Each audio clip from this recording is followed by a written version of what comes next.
Spring training is almost over. This is our final episode before we move on to the regular season. Could not be more excited. Let's get you all ready.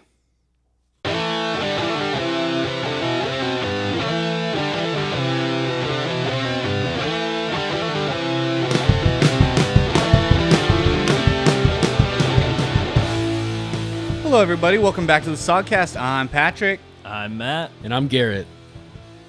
We did it, boys. We made it through spring training. It was a slog. There was some rough times in there, but spring training is coming to a close. Also, it's kind of weird. The MLB season has started. Right. But spring training is going on. For those that don't know, the Dodgers and the Padres played an early 2-game series in Korea as kind of a way to grow the game internationally. But yeah, it is weird that the MLB season is official. The Dodgers and the Padres have a 1-1 record, and all the other teams are still wrapping up spring training. It's a little odd. Yeah, we made it through the dark winter, and we're here at the precipice of opening day. The seasons are changing, and you know what my favorite season is? Baseball season. Baseball season. And we made it. Days are getting longer and hopefully warmer. The boys are just about ready. They're getting their lineups together down in spring training and sending players to their minor league camp. We're getting close. We're Whittling so it close. down to the starting 26. 26. Yeah. I was, Matt, you just mentioned, you said Cade Marlowe got sent down. He's not going to be on the opening day roster. I That's missed right. that news, actually. Yeah, I think that happened today or yesterday. Recently, Cade Marlowe is going to start the season at AAA, it looks like, which seems to me that Taylor Trammell will make the major league roster to start the season. And I was wondering, Taylor Trammell doesn't have any options left, and this is a situation where if we sent him to AAA now, do we use his option? I actually don't know the answer to that question, so I have to do more work on how research on how options work. Because if we sent him down, we'd have to DFA him maybe, but I'm okay with him starting the roster, starting on the 26-man roster and see what he can do and just kind of get that out of the way rather than starting him in the minors and calling him up and then DFAing him later. It's better to get that out of the way now, and hopefully he's one of our breakout players, and we'll talk about him more down the road here too. Well, I'm always a Trammell truther. He had a great game today, hit a 2-run home run.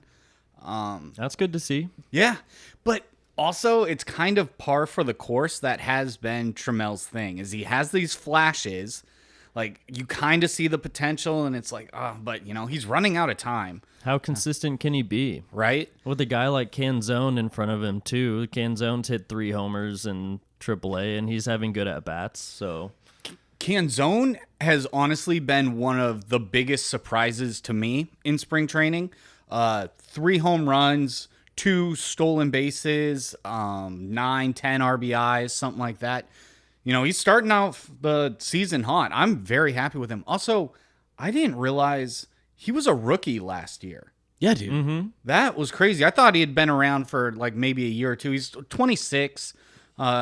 But yeah, I thought he had a couple years under his belt, but he got traded as a rookie to the Mariners, and that kind of blew my mind. So he's young, and the growing pains of becoming a player in Major League. But I didn't really see it. I liked him last year, and he's starting off hot in spring. Hopefully it carries over, and I would like to see him get a lot of playing time. It seems like he's putting in the work. He has a nice swing. We've seen him do it. He's put one off the Hit It Here Cafe. I like what Canzone's doing, and it doesn't leave a lot of room for Trammell or Marlowe on the roster if we're going to carry Luke Raley as well and kind of platoon left field. Luke Raley isn't having the hottest spring, but hopefully he can come into the season looking good and having good at-bats from the start. We'll see what we can get from him. And all these players we're talking about are possible breakout players this year. They haven't established themselves in the league, but they are making an impact as young players. And Trammell's kind of on his last legs, but Canzone and Marlowe are there to back it up. Luke Raley had a good first half last year and kind of fell off with Tampa Bay in the second half, but hopefully he can recreate what he was doing the first half last year and do it again this year. I don't know. Who do you see as like our breakout player of the year, I guess? Like from all of these core young players that we have, including maybe Bryce Miller, Brian Wu, Luis Urias, Josh Rojas. Who do you think is going to actually make the biggest impact as a young player that's really just making their stamp now? That's an interesting question. And also, I think it's kind of nice on a quick side note that like our lineup is so set that now this year we have the luxury of worrying about like who's going to be the breakout guy rather than do these guys have what it takes to even. So like that is so much nicer than last year. But yeah, like who the breakout player could be. Wu, Miller on the pitching side. I think I would be less surprised for them to have a breakout year just because I already think they are so good. Honestly, I would have to put my money on Canzone because I think Miller and Wu are already so good. Like they could have phenomenal seasons and it wouldn't surprise me. So I'm really looking at Canzone to really like step it up and become the dude this year. Even if he's just platooning, like the work he can get in that time, I'm really looking to Canzone. But meme answer, Taylor Trammell, MVP. Yeah, I'm looking at, staying with the platooning thing, I'm looking at Rojas and Urias. I want to see both of those guys show the hell up this year. Are we counting Ty France as breakout? Because he's stinky last year. He was pretty bad. I guess he could have a breakout season. It would be more of like a bounce back, though. Yeah, I bounce would back is consider. better. More Yeah, of a rebound. Okay. Yeah. So barring Ty France, I'm gonna go Urias. Wow. I'm gonna go Urias and Rojas. Which Rojas had a great end of the season last year. He started to really, he started good, kind of slumped, and then came back a little bit, right? I like Rojas a lot. Yeah. I think he's been doing pretty good in spring training. So, yeah, I'm excited to see how he plays this season. It seems like you're leaning a little bit more Rojas here. Out of those two, which one of those guys do you see starting more games? Ooh, I don't even know. They're both going to be playing third base, right? Yeah, it's kind of a platoon situation, but I'm hoping one of them can kind of earn a starting spot. And to me, I'm leaning Rojas. It kind of sounded to me like you were going there, so I'll go there. I was going to say Rojas as a breakout player this year. He was having great at-bats last year. I think he'll show us that what he can do at third base is fine, and I think he has a good arm. So Rojas is going to be one of the breakout players for sure. That's what I'm thinking. I think he's going to surprise a lot of people with his skills at third base. Yeah, and I really love Marlowe, but Rojas is kind of my guy there. And on the pitching side, I think Wu is really going to have a good season, stay healthy, and pitch a lot of innings, strike out a lot of guys. Being at the back end of our 5-man rotation, he's one of the best guys to have back there with a lot of ceiling, so like a high ceiling. We don't know where his floor is. You know, his floor might be a little low, but his ceiling is super high. Well, his floor was his MLB debut when the Mariners threw him to the Wolves last year. That was brutal. Called up from Double-A.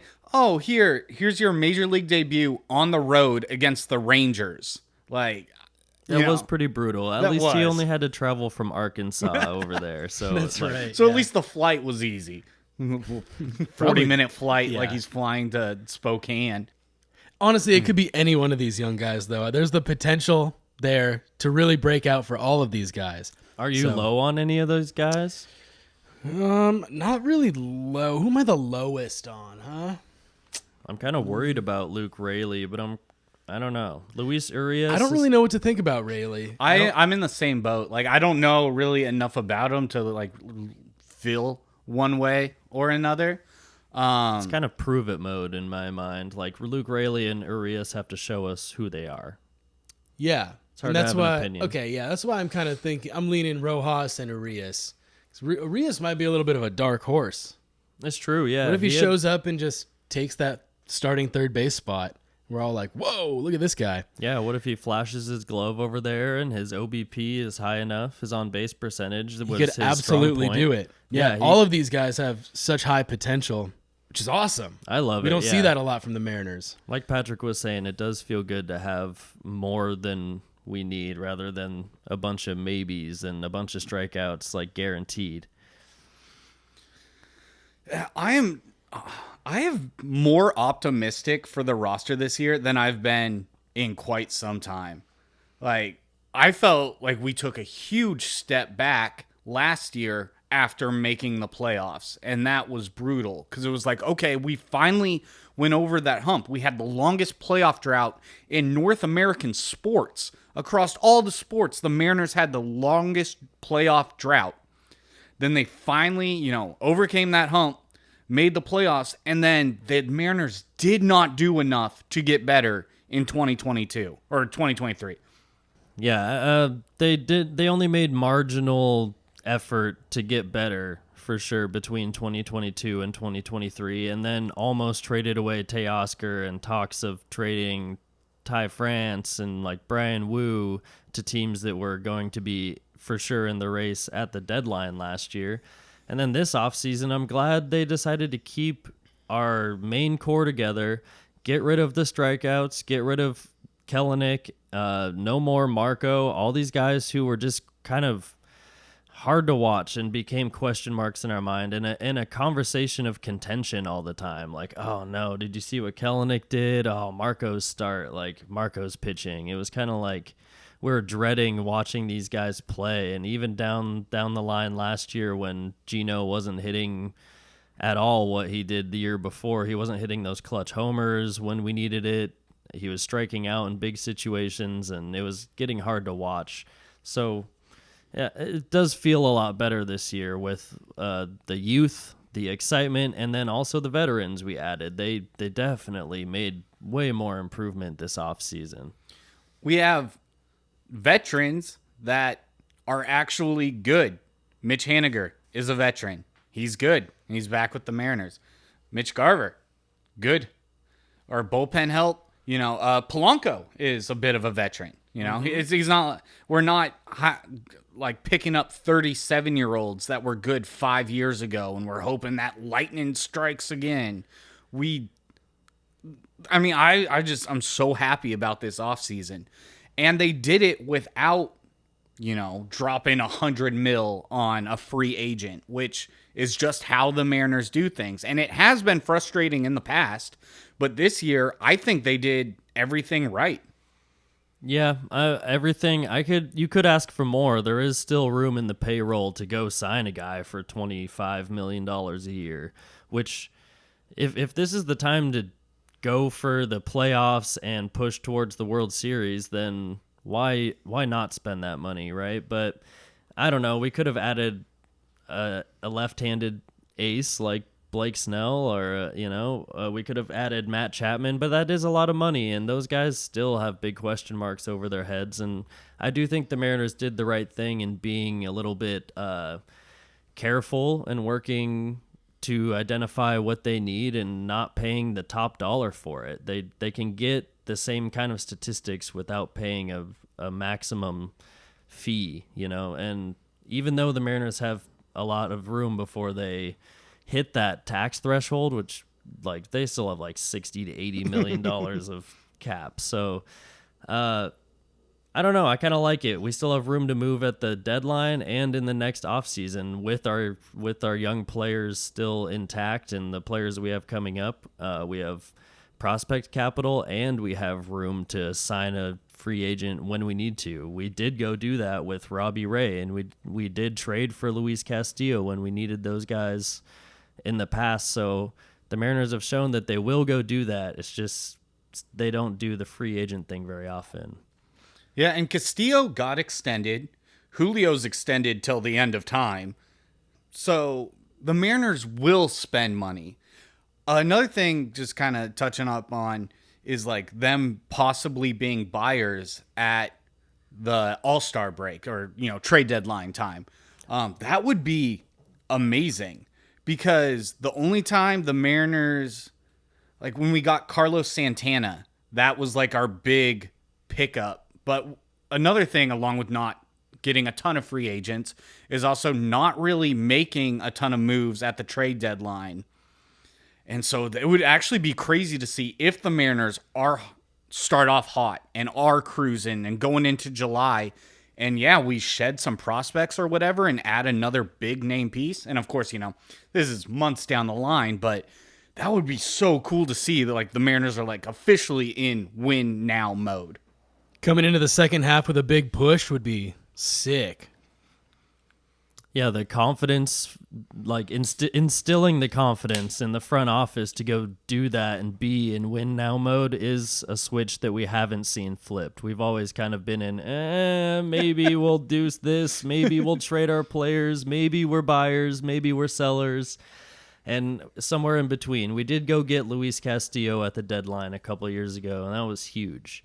And he's a big part of this team and will continue to be so. He got named our opening day starter for the second year in a row, and I'm very happy for Luis Castillo. He's La Piedra, the rock, the boulder.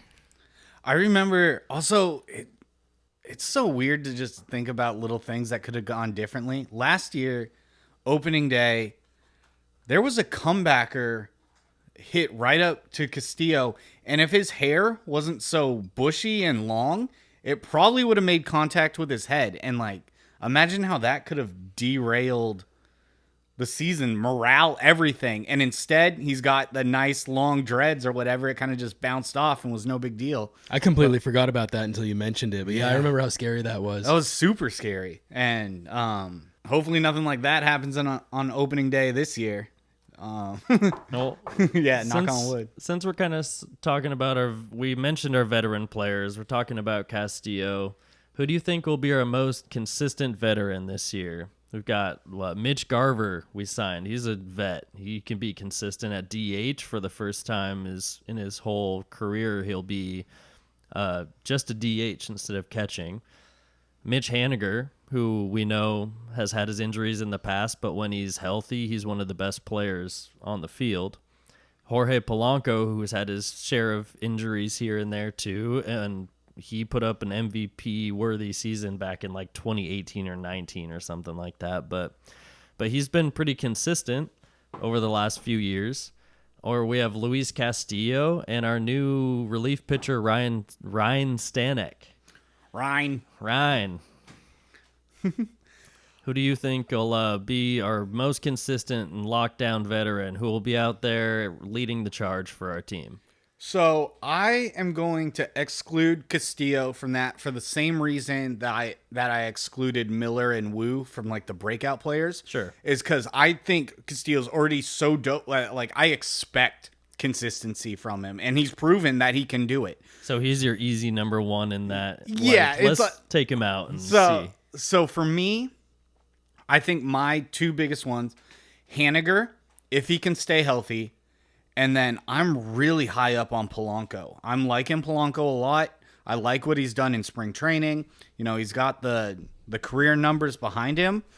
So yeah, I'm really, really looking towards Haniger and Polanco. I'd say those are my two guys that expecting the most from, and Castillo will do his thing because he's Luis Castillo and he's dope. Yeah, I think Luis Castillo is a clear most consistent vet. So I'd put him number one on my list easy. There too. So, yeah, let's omit him from the list here. I'm gonna go Haniger and Garver. I think Garver doing less position playing, and all he's got to do is get up there and just rake, and he can do that. So I think there's a high chance that he's our most consistent vet. But I gotta say, I'm feeling lucky this year, boys. Haniger stays healthy all year, and if that's the case, it's Haniger. Yes. Oh, I'm so scared about Haniger. I can't pick Haniger because his injuries have been so finicky and just a roll of the dice, and it really sucks to say that about Mitch Haniger because I love the guy, and he's a natural Mariner, and in my heart, he's the guy. But Mitch Garver will be the most consistent vet. I think just hitting he's going to really figure it out, stay healthy, be in there almost every day, probably play 130, 135 games and rake. I think Mitch Garver will be the addition we needed and like the consistent part in our lineup that we were missing over the last couple of years as a consistent DH. How awful was it to not have a consistent DH? Bro, it was so bad. It sucked. It was one of the dumbest things last year. I hated it. I mean, not even last year, dude. Like for way too long, Edwin Encarnacion didn't give a fuck about the Mariners. Jay Bruce is Jay Bruce. Who's other guy who just hit 2 bombs against us? Mike Ford. Mike Ford. Yeah. Well, we splitting time with Haggerty. Like, what is this? Also, we have said on the pod, we are also Mike Ford truthers. We felt that if he got more at bats, that he could be a very good hitter in the league. And what do you know? The Mariners had a spring training game against the Reds yesterday. Mike Ford is on the Reds now. What'd he do? Just hit 2 home runs against the Mariners. Oh, my. I felt like also there was probably a little extra pop in that bat that game because he's like, oh, you guys didn't want to give me a chance to hit? Here's a home run. For sure. Oh, how about I do it again? Like, for sure, a little extra FU there. Mike Ford should have been our DH. I really believe that. He's not that fast, and like, he's like a prime example of what a DH should be. I do think the Mariners made a mistake with not giving him enough at bats. Absolutely, but Garver is a step up from that. I agree. Yes, and they're going to use him as a DH, so I'm excited about that.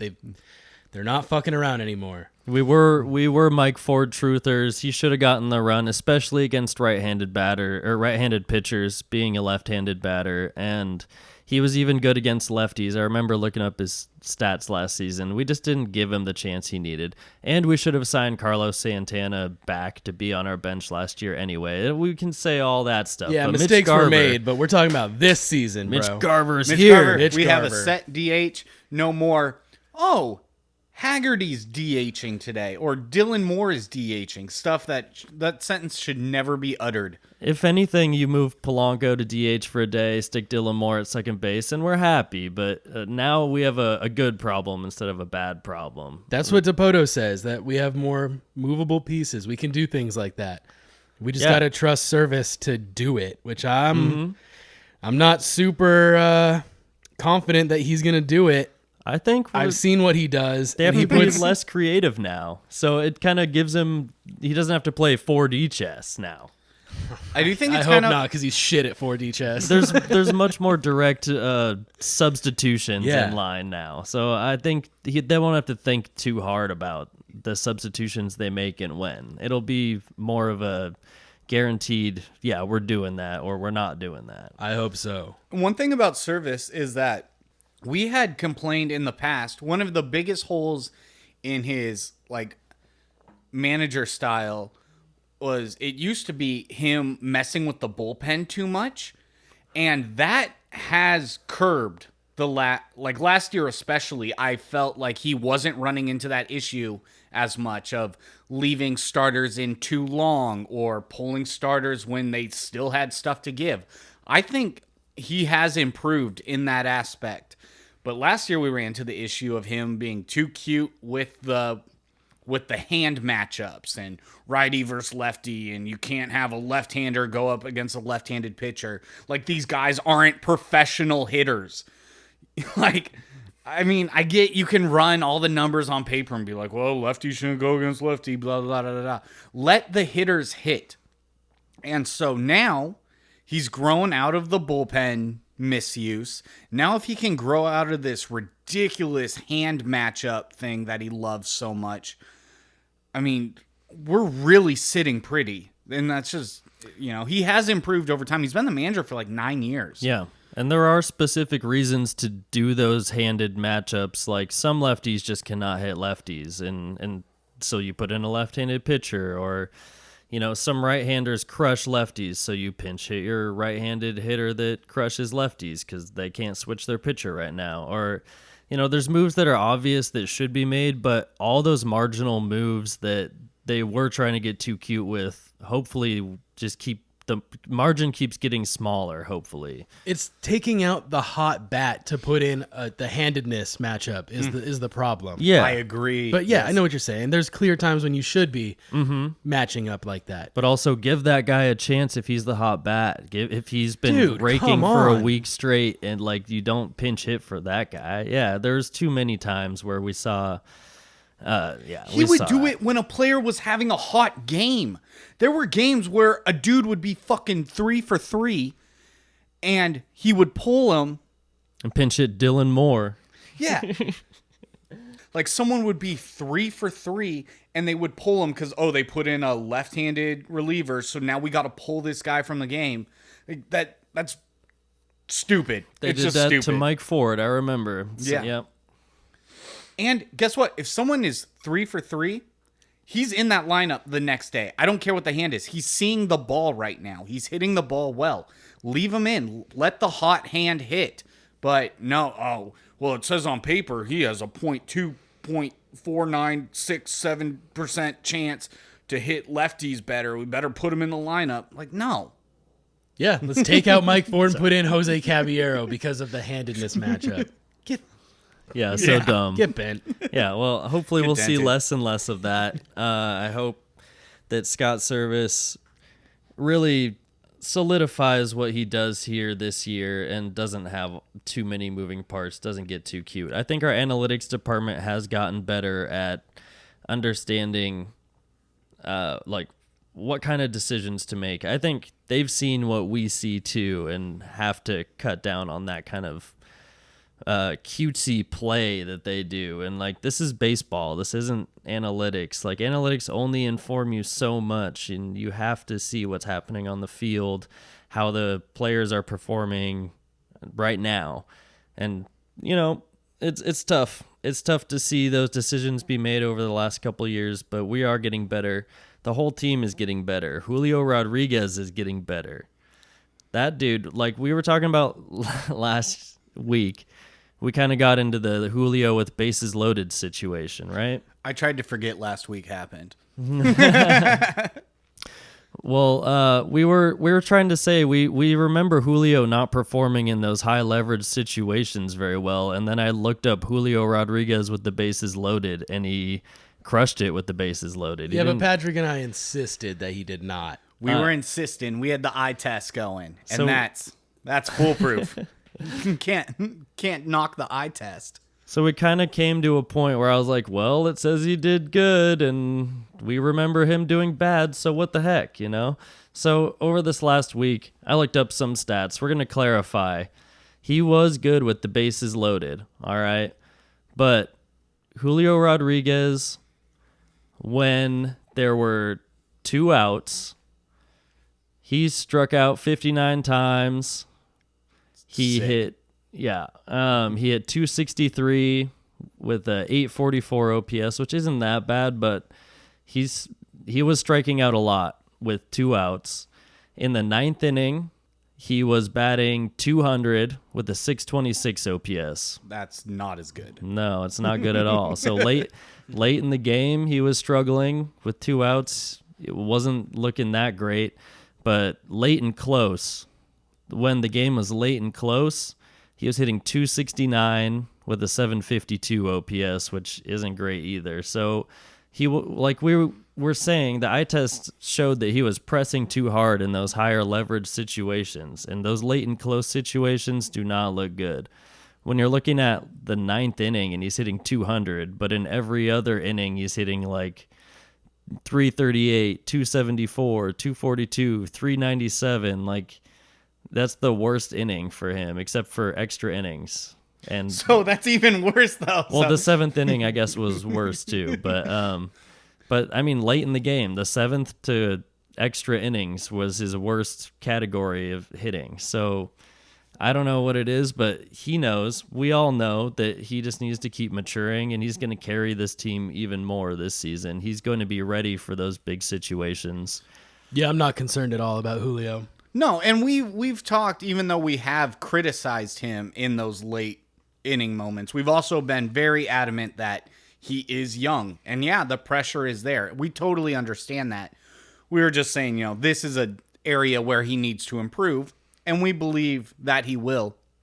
We brought up one stat point, and it looked really good, and we were trying to say that he struggled. Well, so our eye test was picking up Yeah. on something. You just clarified exactly what it was. Thank you for doing Yeah, that. this Yeah, week thank you. we wanted to clarify why we were saying what we were saying and how we didn't really come to a conclusion there. So, but Julio is an MVP type player, and he's a cornerstone of our organization and the league. I think he can be kind of a face of the league type guy. He already is. He'll be on the cover of a video game.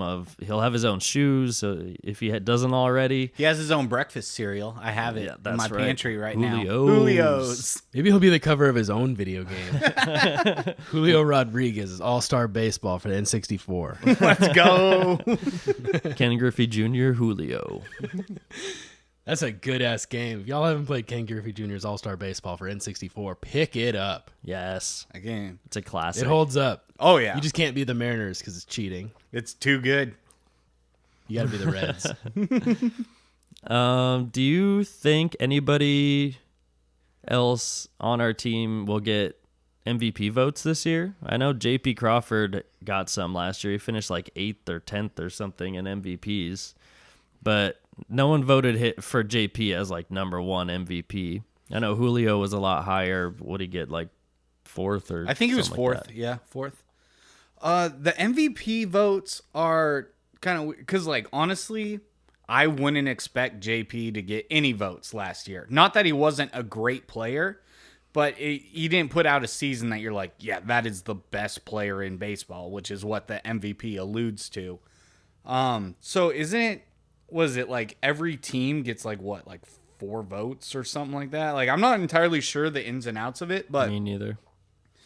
But I guess if you just have a good enough season, like, for example, like JP is a perfect example. Like, he didn't have the best season of all time, but he had a really good season. And it was breakout for him. Super underrated shortstop, too. Yeah, and teams noticed it, so he got MVP votes.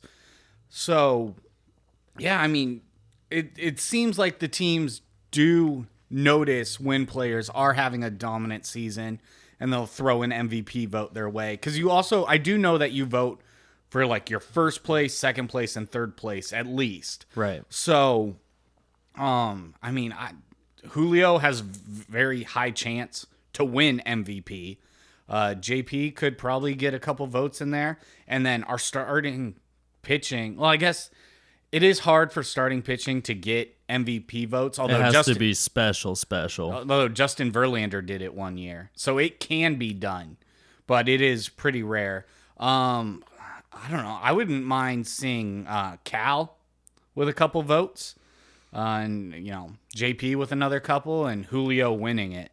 I feel like it's tough for a catcher to do it because they need extra days off for rest. They'd have to have That's a really good, good season to have an MVP type season, but it's possible. I don't see Cal getting more votes than JP if JP recreates his last year. I think I like what you're saying about, like, since it was a breakout season for JP, everyone noticed, but now if he does the same thing this year, would he get the same votes? Like, it depends on how everyone else in the league performs, and also it wouldn't be as surprising, so maybe not. And it's not like he's going to win MVP, but it shows that he was one of the best offensive producers in the league, and he played shortstop, like Garrett said, underrated shortstop, and it's one of the most valuable positions on the field. Usually a center fielder or a shortstop will win the MVP because of their defensive prowess on top of their offensive production. But, I see Cal as maybe sneaking into like a Silver Slugger type situation, though. I think Cal could win the Silver Slugger for catcher in the American League. Oh, yeah. I mean, honestly, he probably should have won it last year. I thought most homers in the American League, I think, or in most the whole homers in MLB from yeah. catchers, and he didn't win the Silver Slugger. And it's not like his average was atrocious. It's not like he batted 112 but had 30 home runs. Like, his average was in the 2s, like, which is average for a catcher. So I thought he got robbed last year, and I will blame it on the tried and true West Coast bias. I hope to see a lot of people trying to run on Cal, trying to steal second, and then that number drops quickly once they realize that that's a bad idea. You know, it'd actually be kind of funny if his base or like throwing runners out numbers actually go down because not as many runners are trying to risk it. That's what I'm saying. Yeah. Like, he can't throw out, however many guys he threw out last year. He did lead the league. I'm not sure what the exact number is, but he did have the most guys thrown out. It was 30-30, right? Yeah, like we said he had a 30-30 season. Oh yeah, 30 homers, 30 guys thrown out. Yeah. So, yeah, and especially with so many of our pitchers throwing heat, that also helps the catcher being able to throw runners out. So I would not be surprised if his numbers actually go down in that category just because they're not running as much. That's exactly what I want to see, but I want to see a bunch of people try it and then realize it's a very bad idea. A kind of like cross-sport example is, for example, like a cornerback in the NFL. Their interception numbers go down when the quarterback stops throwing to their side of the field. You saw that with like Richard Sherman. Richard Sherman, had all these interceptions. You know, when you try him with a sorry retriever like Crabtree. That's right. But, his interception numbers would go down because they were like, oh, shit, I can't throw the ball over there because he's going to pick it. It's the same with like, I'm not even going to try to steal this base because chances are Cal's going to throw me out. I definitely think we'll see base runners be more careful and steal less often, and only the fastest guys will be trying to steal those bags. I think he's put everyone on notice after what he did last year. I don't know if he's a sneaky Gold Glove candidate. I don't know. I don't know if he has I don't know what kind of statistics, the framing statistics and all kinds of things that they do for catchers. I don't know who else in the league is really good at those things, so I can't really say, but it seems like Cal is really good behind the plate. I mean, yeah, what is it? It's Cal or Sean Murphy, right? Well, Sean Murphy's in the National League now. Well, then it's Cal. Yeah. So, I mean, Cal has a shot at Gold Glove. He has a shot at Silver Slugger. And if he has a great season, he could get MVP votes too. I mean, I think Cal's that guy and will continue to take that step forward and hit 30 bombs again. Cal is that guy, no doubt about it. He works really well with our pitchers. We have a crazy three-headed monster right now with Castillo and Kirby and Gilbert. Which one of those guys has the best shot at getting a Cy Young this year? I'm going Kirby, honestly. It's a hot name. I think the low walks is what they're going to take notice of. I mean, the dude's control is insane. I gotta go with Kirby. I gotta second that. It's gonna be Kirby for the same reason we were talking about. Castillo is established. Everybody knows what he's gonna do. When you see a young kid do it, it's more impressive. The league is starting to pay more attention to George Kirby, and that's a known name these days. If he comes out and just pounds the strike zone like he does, yeah, he's gonna get talked about for Cy Young for sure. He bumped up his fastball velocity 2 miles an hour last year and has a really good swing and miss on his fastball. The dude is insane with his control. So the thing with George Kirby is he pitched about 170-ish innings, I think 172, and struck out like 156 guys, which puts him in like the 8-point-something strikeouts per 9 range. And that's not his strength, really, striking out guys. But he doesn't really have a put-away pitch. He throws a lot of pitches. So he's really crafty, and he pinpoints his control. And I think he might have to start opening his vision to a bigger zone and throwing the ball outside the zone early in the count so that those guys aren't jumping on the pitches early in the count. And he can get to those 2-strike counts better and start putting away batters instead of knowing that he's going to throw strikes and starting to hit him early. And then he can boost his K numbers. I think that's what's holding him back from getting a Cy Young is the strikeouts.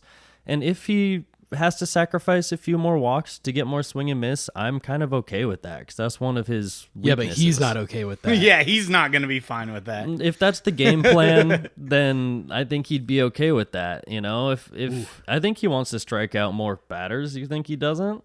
No, that's what I'm saying. He's afraid of walks. No, I'm saying I think he'd be willing to walk more guys because he does have that same control. It's just I think that if the plan is to get more strikeouts, that's something that you have to do is pitch outside the zone more. We don't want to. So you're purposely pitching outside Throw the zone more balls, to get, not get more walks. In order okay, yeah. But we don't want to run into the issue like Castillo did last year, where Castillo tried to cut down on his walks, and instead it led to much more home runs. But he has crazy swing and miss on his fastball too, which That's is true, nice. but he's such a big risk reward guy. He's going to Yeah. pound the strike zone all day, every day, and just challenge batters. Like, no, you're not going to take this deep. And then, eventually you get taken deep. I think that my argument here is if Kirby is going to win the Cy Young, he needs more strikeouts, in my opinion. There's going to be someone who strikes out the world and pitches the same amount of innings and he'll win the Cy Young.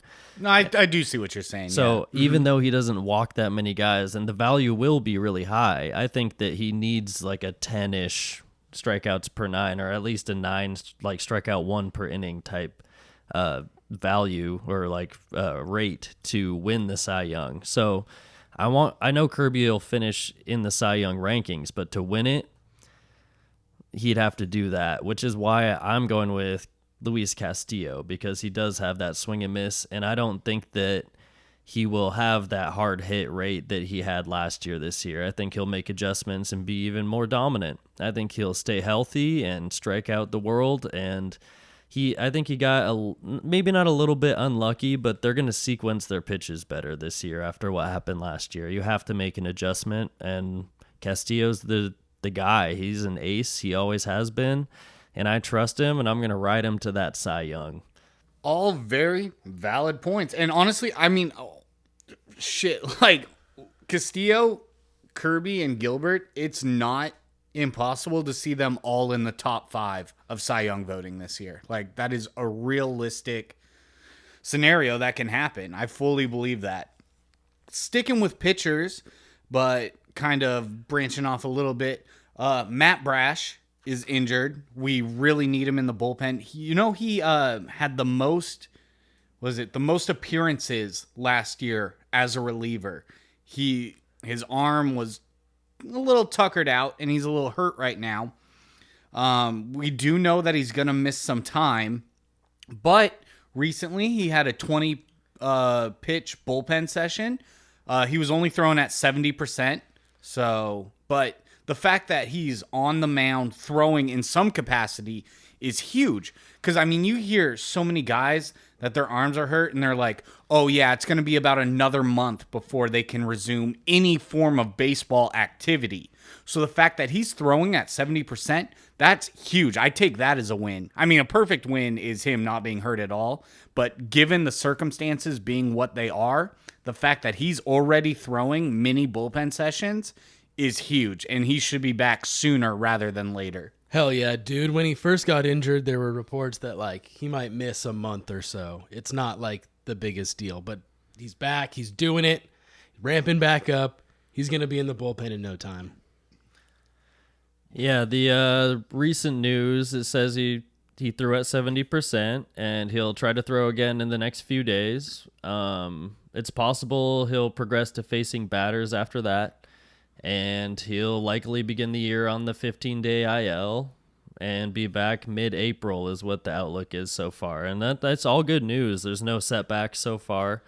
And the sooner we can have Matt Brash back, the better. I'm big on Saucedo this year. Fettuccine Alfredo Saucedo? I hope so. Yeah, he's my guy. He's one of our 2 left-handed pitchers, so he better be getting it done out there. I think he's taking a step forward. He is taking a step forward. I think he was a touch nervous last year, and he just seems like very chill in all the Mariners promos and stuff where he does a quick little interview or whatever. He seems so ready. And it's just general demeanor. Nothing about like baseball specifically, but the dude is chillin'. And one thing I've heard, speaking of another reliever who we got to kind of fill Matt Brash's slot, is Ryan Stanek. He seems to be meshing well with the team immediately. Like, I've been listening to a lot of AM 710, Mariners talks and stuff, and you got the insiders there. And they have mentioned that they thought Stanek, like, he kind of looks like a scary dude, and he pitches with a lot of intensity. So people were thinking that, like, he might be kind of standoffish and a dick. But they said they've talked to him behind the scenes and stuff, and he's a really nice guy, and he seems to be fitting in well here. So that's nice to see. We have an immediate, and then again, the Mariners make another good move with having Stanek here, and he seems to be meshing well with the culture, and so that's nice to see. That is awesome. That was kind of my biggest concern on that pickup, was that he was going to come in and be like, I know what I'm doing. Like, just put me out there. I'll do my job. But good to know he's getting along with the boys. Yeah. He's ready to play for the Mariners. Yes. I noticed Carlos Vargas got sent to the minor league camp as well, so he won't be starting on the 26-man. And I think Ryan Stanek kind of pushed him out of that pool too, but we'll see what he can do. I'm sure we'll see him this year. The guy throws 100, so it's nice to have him down in the depths too, just waiting for his chance. And in fun, happy Mariners news, Ty France is about to become a father. Yeah. That's exciting. I don't know if he was a dad already. I think he was a dog dad. So congratulations, Ty France. Yeah. I don't know if it's happened yet, but I know he had the extra day off because his wife is about to give birth anytime. So. She about to. That's right. So congratulations, Ty France, my boy. Yeah. Hopefully the sleepless nights from having a newborn in the crib doesn't affect the swing, but that's just life. And, we'll never, this is a weird side story, but I remember the Mets got this third baseman, like 10 years ago, and he had to miss opening day because his wife was giving birth to their first child. And the New York media was like tearing him apart and being like, bro, like you have a job to do. And it's like, we love baseball. Baseball is our life, but things are bigger than baseball. Family is bigger than baseball. We'll never knock anyone for taking time to be a father or be with their family. So all good things, Ty France, and, wish him the best. Happy and healthy baby. What other job where you're like on family leave and they're like, are you serious, bro? Oh yeah. You're going to miss your shift at Ace Hardware because you're having a kid? you realize you have a job to do. You better be at work tomorrow. I think Ty France is going to come back with dad strength. New dads, they have something to prove too. They're like, oh shit, now I got to give this kid some footsteps to follow in. I got to show him that I'm real. This home run's for you, kid. All that. I think Ty France is going to come back with extra dad strength. It'll be great. 3 miles per hour on that bat. Yeah. And an extra bit of strength, dude. Maybe he'll back off the plate a little bit. I think this is what's happening. He's afraid to get hit by pitches. It's too dangerous. He's never afraid. He's the bravest man in the league. But for real After though, Cal. after backing off the plate a few inches, he'll be able to use that bat speed to get to those inside pitches and lift the ball to left field, which is what they've been working on. I don't think they revamped his swing completely. I've seen concerns that he won't be able to do what he used to do. Whatever. But he's a natural. Strikeout? He's a natural hitter. He can hit the ball to right field. He won't get plunked as much, but he'll be able to hit the pitch on the inside part of the plate that used to be an automatic take and start driving it down the line and over the fence, putting it in the air. Send it, bro. So I'm happy with what Ty France can do, and I'm excited to see how he's progressed his swing because he was already such a good hitter naturally. Hit artist Ty France. That's right. Honestly, Ty France morale has got to be at an all-time high. He's lost a bunch of weight. He went to Driveline to work on his swing. They've already, announced that, they added like 3 miles per hour to his swing speed. He's faster than Mookie Betts. He's fast. and he's about to be a dad. This is all good things for Ty France. I think, He's on the going up. back to I guess we kind of talked about the breakout, bounce back. Ty France could be the biggest bounce back player. I really see it like. I just realized that he's kind of our only guy in the bounce back player of the year category because all the other guys are gone. Teoscar. That's and how you win a Emmanuel category. And Kellenic and No Marco. competition. It's like, all right, cool. Ty France, bounce back player of the year. But I agree, though. He is going to come back to form and show us that he can do it all at the plate. We need a first baseman that can really pack a punch offensively because first base is a position where you should have a higher OPS, and he's one of the lower OPSs in the league. And we want to see him be able to drive the ball over the fence as well as take his walks and hit his singles to right field. And he can do it all. I'm ready. That OBP though. That is OBP. It might take a little hit for the slugging though this year, but I'll either take way, it. if the OPS is higher, we'll take it. I would rather take a single rather than home runs if it means it cuts out like 50 strikeouts. You know what I'm saying? Absolutely. Like, Oh yeah, put the Get ball on in play. base. Yep. put the game in motion. Well, talking about all of our players, the breakout players, veteran players, the pitchers, the Gold Glove candidates, the MVP candidates. How many wins does this team get this year? We've been talking about how it feels more stable. We cut out all the strikeouts. It seems like our offense is going to be better. We're a fast team. We play good defense. We pitch well. How many wins do we have? Last year we ended up with 89 wins and didn't make the playoffs. I'm By always, half a game. dude. 90 wins seems to be about the threshold to make the playoffs. Yep, that's like the wild card threshold. It doesn't help that the Mariners play in a tough division with Houston and Texas. It does help that Oakland and the Angels are in our division, but Straight up on fire. that just kind of means we end up in third place because they're so dog water and the other teams in front of us are so good. No, 90 wins is usually what you want to shoot for, but with the Rangers and the Astros, sometimes it's just not enough. Well, But- and another thing that's curious, is that now that they've divided the games up so much that you play every team and stuff, that they've implemented that. So it's not unrealistic to have 3 teams with 90 wins in the same division because you're not constantly battling each other all season like you were in the past. And even though the MLB has added a new, it's a 2 wild card situation, right? So we added a team to the playoffs, but the AL East is stacked too. The Yankees, the Rays, the Orioles, and the Blue Jays. And then with the West, our 3 teams over here, the Rangers, the Astros, and the Mariners. And then the Central's kind of a shit show. There's probably only one team from the Central that's going to make it, either the Twins. It's probably the Twins, maybe the Guardians, maybe the Tigers have a good year. But realistically, there's a lot of teams fighting for those 2 wild card spots, and 90 wins is the low end. So, and I've been saying it these last 2 years. I think I keep putting out the number 92, and 92 wins has to happen this year. And that's where I think the Mariners will end up at. They could easily win more than 92 games if things go well, but they could easily lose more than 89 games if things don't go well. And I'm putting the number right at 92, and that's where we're going to make the playoffs, maybe not win the division. The division is probably closer to 100 games won. It's probably 97, 98 realistically.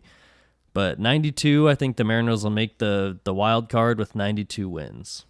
Baseball is such a funny sport. Like, you play 162 games in a season, and it's literally, 3 wins somewhere in those 162 games are the difference between you celebrating in October or you pouting in another year of, disappointment. It's just, there's no sport like it. I want to see, I don't know. I'm going 94. I want to see 94 let's wins. go. Our pitching staff is so dominant. Our bullpen is always pretty. The Mariners staff, like the Mariners bullpen staff, they know what they're doing. Every pitcher that comes here, they work on their RPMs on all of their pitches, their rotations per minute, so they get more spin or more cut or this, that, the other. Players like random relievers are very outspoken about wanting to come and work with the Mariners bullpen staff. So our bullpen is never really an issue. As long as they're healthy. Yes. Our starting rotation is a top in baseball, top 3, top 5, depending on how the year plays out, but they are in the upper echelon of pitching. And we have the veteran presence. We have our young guys. Like, I'm seeing 94 wins this year, especially when you are playing against every team in the league. So you don't have to play Houston, 20 times. You don't have to play Texas 20 times. Only 13. Yeah. But that's 14 games between Houston and Texas that are now against other teams that the Mariners can realistically beat up on. I'm seeing 94 this year. 94. Beautiful. Hate to be a downer, boys, but I'm going to go 89 or 90 wins. That will definitely, if that's the case, it's definitely a missed year for the Mariners with the roster they have this year. I'm not disagreeing with you. I'm just saying if that ends up being what happens, the Mariners made some miscalculations somewhere along the line. That's kind of what I'm factoring in. There's always going to be something going wrong. That's just the Mariners fan in me. That's just Sog, baby. That's just that Sog on the brain. 89 or 90 wins is a good season, but is it enough to make the playoffs is the real question. See, that's where it's a toss-up. It could be or it could not be. Right. It means they had a good season, but may or may not make it. Exactly, yeah. I think they're going to have a fine season, and then it's a complete toss-up whether they make the wild card or not. Just like last year, the year before, it's been down to the wire. Prove me wrong, every year. boys. So, 105 wins, win the division. Garrett says more of the same. Patrick says 94. Matt says 92. But let's read the odds. The odds from Fangraphs right now it's like have 88 or something, right? For the Mariners to make the playoffs. Yeah, it's 60.7. Oh, I meant wins. Do they have how many wins on the season? I don't have that up right now, but I think it's low. I wish I had that. I just took a screenshot. That's fine. But, so 66% or whatever. Let's start from the top. Okay. AL West, the Astros, they have a 62% chance to win the division, and the Mariners are in second place there, 23.4% chance to win the division over the Rangers, who have a 10.2% chance to win the division. So love it. Still a little low. They have the Mariners projected over the Rangers, which I love. People are low on the Rangers right now, especially because their pitching isn't as intact as it could be. They've tried to work on that, but we'll see what happens. Yeah, get dented. Trident's up. The Astros, 85% chance to make the playoffs. Mariners, 60% chance to make the playoffs. Rangers, 37% chance. So, they have the Angels at 16% chance, but we know that's not going to happen. They should have leaned into the meme and just put 54%. Yeah, they really should have. But the Mariners with a 61% chance to make the playoffs from Fangraphs, that's pretty good. And that's kind of in line with what Garrett's saying. It's kind of a coin flip whether we're going to make the wild card or not. I'm saying we're going to make the wild card pretty solid. I think we'll be better than the Blue Jays. The Orioles are scary, but I don't know if the Rays are going to have the year that they've been having. We'll see. I think the Mariners will be right in the mix and take a wild card spot. Also, I just pulled it up from Fangraphs and Baseball Prospectus, two sites that have the Mariners' projected wins. They have them at 85 for this year. And the Mariners won 88 games last year, so they think we're going to win 3 less than last year. I'm not buying that shit. No way. That is pretty low. Yeah, there's no way. There's no way this pitching rotation alone is gonna bolster up more than 85 wins. Well, we're excited for Thursday, opening day. We get to see the first 3 wins of the season this weekend against Boston. We're going to sweep them. 4 games against Boston. We're going to sweep Boston 4 games and go 4-0 and show then finish everybody the season 162-0 for the no first losses. time. Still on pace to do it. First time it's ever been done. Well, the season has actually started. The Dodgers and Padres played in Seoul, South Korea. They played a couple games over there. The second game was a bloodbath. Yeah, 15-11. The fans got their money's worth in that one. How you had a fantasy pitcher in that game, didn't you, Garrett? Didn't you have? Yeah, I started my boy Joe Musgrove. How'd that go? You had a good day? Got fucking shelled. Oh, yeah, you're playing me. That's right. I happen to have that guy, Mookie Betts. I've heard of him. It's kind of slow. He doesn't have Ty France speed. Yeah. Puts up double digits, though. Hey, I almost put up double digits in the negative. But the biggest takeaway from that South Korea series was not the split series between the Dodgers and the Padres. I know what it was. It was that Fernando Tatis looks like an idiot when he plays baseball, dude.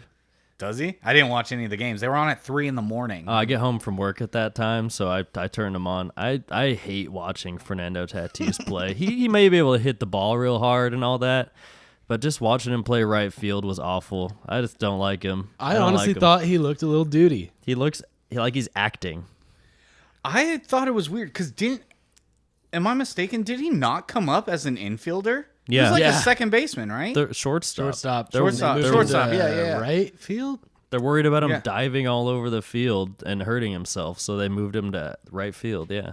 It's like having Dylan Moore as your starting right fielder every day. It's weird, right? It is weird. Tatis is an athlete. He just looks like an idiot. I don't know. He looks so douchey. The way he holds his bat out in front of him. Everything he does.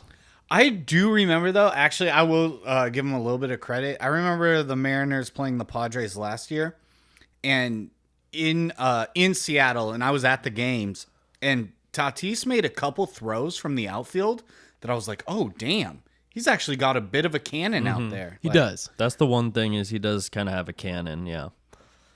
I don't know. I just don't like his attitude and mood, and what he exudes is a little bit too much for my liking. But hey, and that 80-game suspension he got.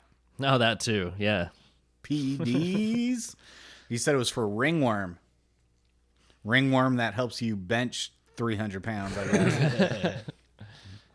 But what was it that you noticed about? Despite Tatis looking like an idiot, the biggest news, honestly, in all of baseball right now, and it's only getting bigger by the day, is Shohei Ohtani, who is currently the face of all baseball. His interpreter got caught in an illegal gambling ring, and he has since been fired. And his interpreter wasn't just like a guy hired by the team to interpret for him. They were dogs. They were really close friends, and the story is ever changing as more news is coming out. So who knows, by the time this even releases. Yeah, there's going to be updates by the time you all hear this. But it started out so fucked. Like, Shohei's team, whoever's on his side came out and kind of broke this whole news. And then we're like, we're going to get Ippei out here to kind of break things down for you. But before they did that, they came out and said, Shohei wire transferred, so much cash to him or whatever. And then he came out and said, "Oh, Shohei didn't know anything about this." It's like, what are you? Actually, that's reversed. Let me lay it all out here. It's all confusing. So what you got, Matt? So the first news that broke was from Ippei, the translator. He did an interview with ESPN. He sat down for 90 minutes with ESPN, and he was laying out that he and Shohei from Shohei's computer sent money to this illegal gambling ring to cover his debts because they're homies. Basically, that's what he was saying. He's just trying to cover my debt, and super big red flags right away. That is illegal. And yeah, it's illegal to gamble on sports in California anyway. They don't have DraftKings. Like, you can't gamble on sports. So there are illegal gambling rings and bookies and shit in California. And apparently Ipe has been gambling on sports. And he says that he wasn't gambling on baseball, which would have been huge news because gambling on baseball is... You get yourself Pete Rose. Is Pete the Rose. worst thing you can do. So, But also, he says Shohei that. transferring him money to do something like that is highly illegal. yeah. So what did come out is that there were 2 checks for sure with Ohtani's name on it for 500,000 installments, like 2 installments of 500,000. But the total number is $4.5 million, like over $4 million in debts that apparently Ipe owes, and Shohei was trying to cover for him. But after Ipe said all of that and said that he was sitting at a computer with Shohei and like basically implying that Shohei knows and is involved in this, the next day Shohei's like lawyers and the Dodgers come out and say like, no. That's bullshit. And even Ipe like ran back his story and was like, nope, he doesn't know anything about it. So now So sketchy. So I think Ipe was telling the truth. He has to now say that what the lawyers want him to say. Which is that he essentially stole it without Ohtani's Yep. knowledge. Now he has to play Fall Guy? So now he's I Is don't that know. what you're saying? Like, Basically, I mean, I don't So- know. I don't so think do you Ohtani think- was gambling, but I think that But Ipe he's- said something that he shouldn't have said in public and without consulting lawyers. right, even if Shohei wasn't gambling, what Ipe said he did originally Is illegal. is illegal. Yes. Correct. And that's big. Yes. Placing any that is bet, tough, bro. placing any bet with the illegal bookies, that's illegal. And So it is Ohtani's name on the wire transfers. that's bad. That's just bad news. There's were the- nothing good that comes. The out of transfers this. were to the bookmaker, not to Ipe. Because Correct. that's one thing, to give somebody money. Well, fuck, man. Yeah, It's no, so complicated. and Yeah, no, convoluted. the We also transfers were- don't know all the information because there's lies everywhere. Yeah. The story has been ran back so many times that, like, if this happened, then this would be the outcome. But Yeah. if this happened, which is what they said the 3rd or 4th time, like, it's all so up in the air and wishy-washy. It's definitely very convoluted right now. super Yeah. speculative, and it's left and right. But what we know for sure is that Ohtani's name is on these wire transfers, and that looks really bad for him specifically. And he's been really mum. There is a federal investigation that's being launched into the whole gambling ring itself, and then Yeah, that's not even MLB. That's actual feds. exactly, Like, yeah. And MLB usually announces that they're going to be launching an investigation into the thing, and they kind of work side by side with the feds, I'm sure, to find out what's happening. But MLB's been pretty quiet, and everyone's kind of taking the side that it's massive theft rather than like friendly covering of debts, which implies that Ohtani has done something illegal too, which would be a big deal, especially involved in gambling and the way that gambling is now involved in sports. In 38 states, it's legal to gamble on sports, and they're sponsors of all major podcasts, and like they're big.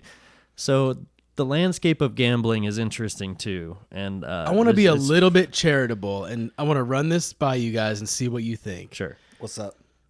Let's say Ipe, with his own money, gambled, lost so much that he's in all this debt, and Shohei helps him recover from that. Good or bad? Is that being a good friend? Yes. Is it sketchy? That, like, here, you kind of have free reign to gamble all your money, and if you lose enough, I'll cover you. Is that not in itself gambling? Well, That's so on the line that it's like, I don't I think kind of so. see what you're saying, but like what I think the issue is that if, let's say, Shohei had just he went to the ATM and he pulled out $4.5 million in cash, Okay. like you can do, Right. You know, With but- no paper trail. but let's say hypothetically he just gave Ipe the $4.5 million in cash and was like, "Here, you handle this shit. You deal with it." It's like, okay, that's him being a good friend. yes. really good friend, honestly. I don't know any. I mean, I love you guys. I don't think you guys would spot me a cool 4.5 mil if I.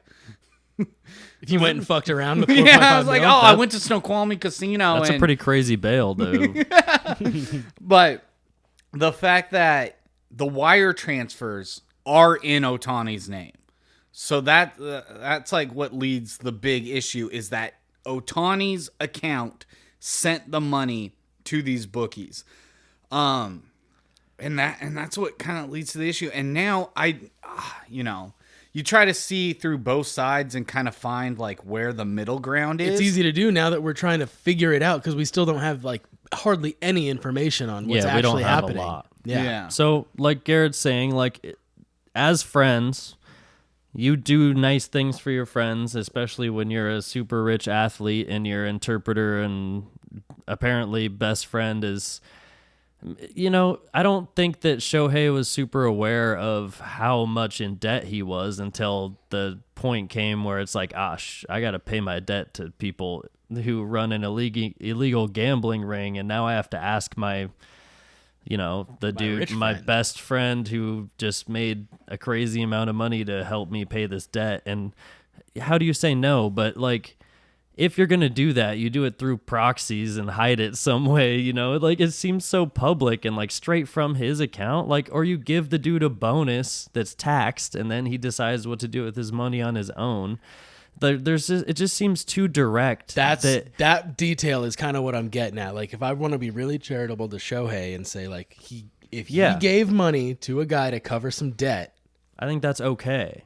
But I think that's the problem so on the here, line, especially from the perspective of MLB and the feds. It's like the problem is where does it lying. become funding gambling, which is it's like gambling by proxy through ePay. The problem that Like, comes can up he next really get Pete Rosed for this? is like, We will see. Does Shohei know? That's the problem, because that's Hard to what say. has been wishy-washy. The first Ippei I like to said think that no. they're sitting down at the computer together, and it's transferred straight from Shohei's account. So, to me, I don't think he was lying until he changed his story, and then he's lying. So I think Shohei is aware and did those things with, like, side by side with him, like sent the monies to the bookie. I don't think he's implicitly gambling, but he's helping a friend. And it sucks because they have to find a way to do that legally give him the money rather than straight pay an illegal gambling ring from your name. What the hell? Like, Right. I'm confused. There's also what's legal according to the federal government and what's legal according to the MLB as far as their rules and laws, Yeah. So it's way convoluted. There will be so I can much say- more news, but who knows Yeah. when and how When this public comes they're going to out, be. There's going to be all new information. I can say one thing though, no matter what, even if MLB finds that Ohtani was the one placing the through Ippei was placing the bets, which I don't think is the case. I don't. Neither do I, for clarification. Yes, but just purely hypothetical. Let's say worst case scenario, Ohtani's the one with the gambling issue.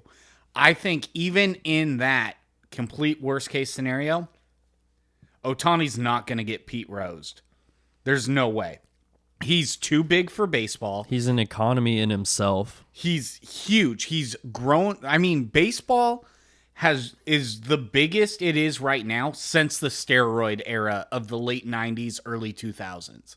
Baseball has grown the last few years. The World Baseball Classic helps a lot. Because of Ohtani. I mean, he plays a significant role. Sure. Yes. That's a better way to put it, yeah. Yeah, it's not No, just it's not. because of him, but a huge portion of it, yeah, is because Huge. of Ohtani.